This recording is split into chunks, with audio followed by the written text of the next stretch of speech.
Antes de mais nada, eu queria deixar claro que eu não estou aqui falando de crenças, eu estou aqui falando de direitos. Independente da sua religião, independente se você tem uma religião, se você acredita, se você não acredita, do que você acredita, seja lá o que for, não me interessa. O que interessa são os direitos afirmados, existentes, documentados na Constituição. Então, vem comigo e assiste esse vídeo maravilhoso. Muito boa noite, senhores, senhoras e senhorias, crianças e crianças. Como vai vocês? Tudo bem? O meu nome é Esther e esse aqui é o riquíssimo canal com atualidades, o canalzão da Esther. Nesta terça-feira, como todas as outras terça-feiras, a gente traz o quadro riquíssimo de história, contendo questões do passado que andam presentes até hoje, nos perturbando ou não. Pra gente entender bastante, a gente vai voltar um pouquinho lá naquela época chatinha, a colonização do Brasil, aquela época que todo mundo detesta, que a gente odeia relembrar, mas que tá no nosso passado e a gente não pode esquecer. Que todo mundo sabe que aqui no Brasil existiam os índios, certo? Certo.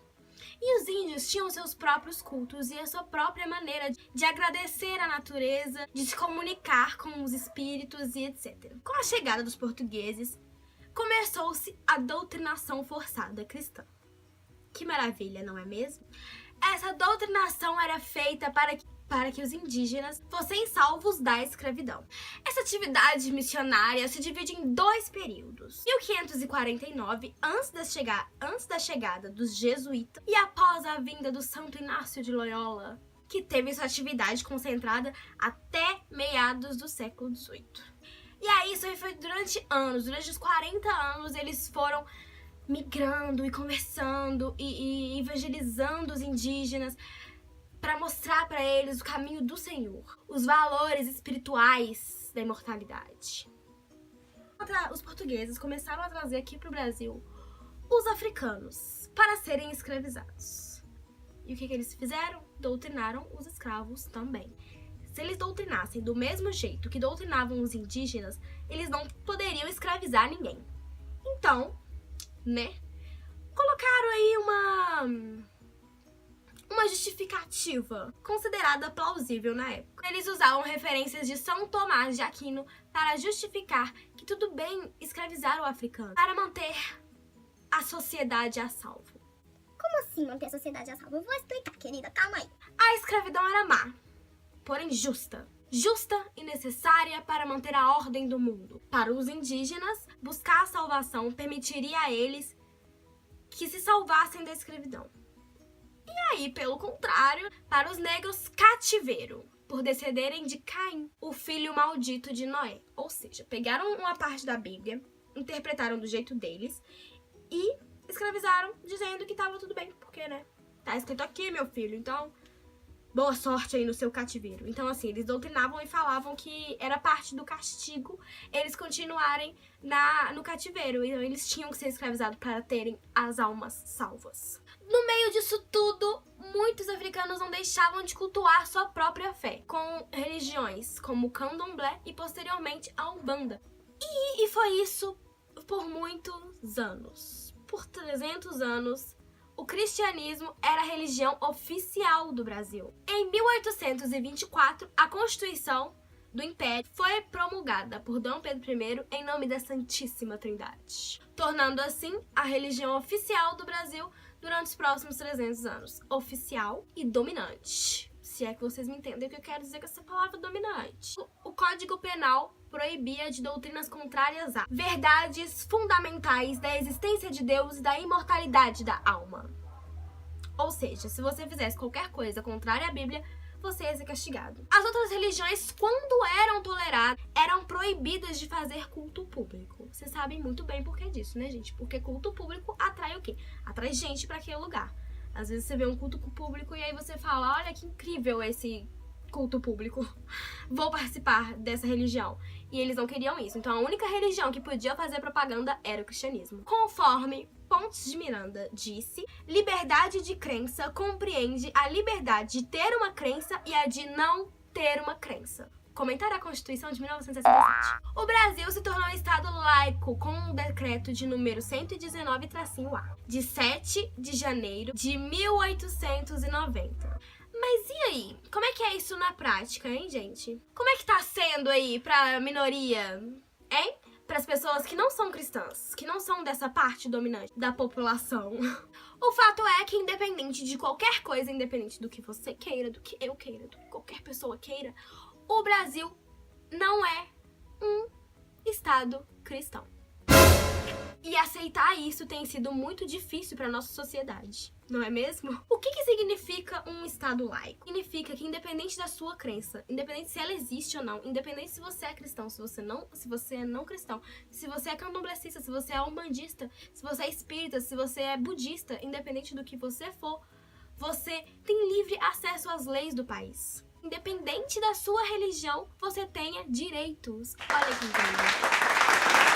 Mas algumas coisas ainda assim têm incomodado, né, gente? Porque assim, se um estado é laico, ele não pode fazer propaganda pra ninguém.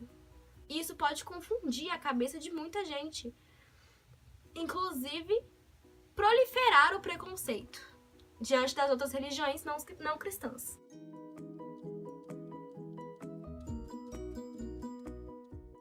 Coisas que não deveriam estar ali, já que o Estado não pode fazer propaganda pra nenhuma religião. O preâmbulo da Constituição brasileira. Vou colocar aqui pra vocês.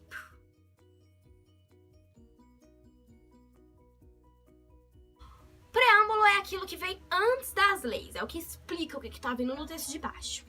E o preâmbulo da Constituição está sob a proteção de Deus. Mas já que isso não fere os direitos de ninguém por ser de um preâmbulo, tá tudo bem, né, gente? Deixa pra lá.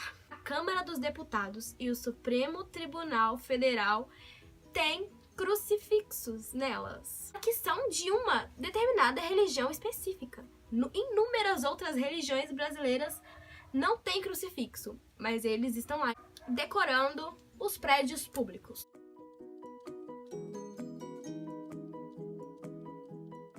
Muitos prédios brasileiros já abriram suas portas para fazerem cultos. Isso mesmo, você não entendeu errado, para fazerem cultos. Mas segundo a Constituição, nem o Distrito Federal, nem a União, nem os estados, nem ninguém podem fazer cultos ou manter qualquer relação, qualquer união, qualquer aliança com qualquer religião, independente de qual seja. Mas tudo bem, foi justificado isso também. Dizem que só usam os espaços quando não tem atividade política. E já que não são iniciativas da Câmara, não fere a lei. Tenho aqui em minhas mãos mais uma prova de que o Estado ultrapassa um pouco dos limites.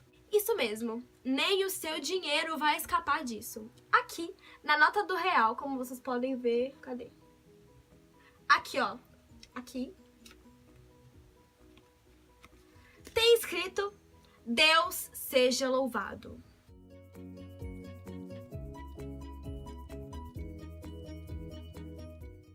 Essa frase tá em todas as cédulas desde 1986, quando Sarney era presidente. E em 2012 tentaram tirar essa frase das notas, mas o Sarney disse que isso era falta do que fazer. E ainda há bancos que justificam que isso não tá obrigando ninguém a ser cristão. Mas se você não acredita em Deus, convive aí com o seu dinheirinho do Senhor. Mas uma coisa que não deveria existir, ou deveria existir de uma maneira diferente, são os feriados religiosos. Eu sei que todo mundo gosta, todo mundo quer um feriadinho, principalmente quando é feriado prolongado. Porém, a maioria dos feriados brasileiros são feriados religiosos, como por exemplo, o Natal, a Páscoa, o dia da padroeira do Brasil, a Nossa Senhora Aparecida. E por falar em dia da Nossa Senhora Aparecida, você sabia que na própria Constituição tá escrito que esse dia é um culto público? Mas espera aí, a gente não viu que cultos públicos são proibidos pela Constituição?